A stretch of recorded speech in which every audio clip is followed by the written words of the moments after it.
রাসূল সাল্লাল্লাহু আলাইহি ওয়াসাল্লাম বলতে বলতে বলতে বলতে তারপরেও তোমার মা, তারপরেও তোমার মা, তারপরেও তোমার মা, তোমার সবচেয়ে ভালো ব্যবহার পাওয়ার একমাত্র হকদার হচ্ছে তোমার মা। তোমার জান্নাত তোমার মা, তোমার জাহান্নাম তোমার মা।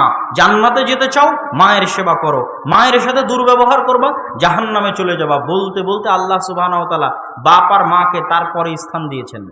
বাপ আর মাকে আল্লাহ কার পরে স্থান দিয়েছেন? তার নিজের পরে স্থান দিয়েছেন, যে তোমরা আমার শুকরিয়া আদায় করো আর তোমাদের পিতা মাতার শুকরিয়া আদায় করো।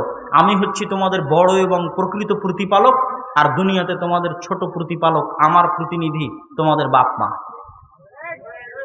কোথায় নিয়ে চলে গেছে ইসলাম বাপ মাকে, কোথায় অবস্থান দিয়েছে একজন মায়ের, এটা মানুষ কল্পনা করতে পারবে না।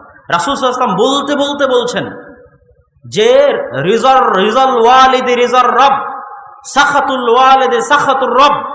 বাপের অসন্তুষ্টিতে আল্লাহর অসন্তুষ্টি, বাপের সন্তুষ্টিতে আল্লাহর সন্তুষ্টি। তুমি জানতে চাও আল্লাহ তোমার উপর সন্তুষ্ট আছে কিনা? দেখো তোমার বাপ তোমার উপর সন্তুষ্ট আছে কিনা। তুমি জানতে চাও আল্লাহ তোমার উপর অসন্তুষ্ট আছে কিনা? দেখো তোমার বাপ তোমার উপর অসন্তুষ্ট আছে কিনা। কোথায় নিয়ে গেছে আল্লাহ সুবহানাহু ওয়া তাআলা পিতাকে ইসলামী সমাজে।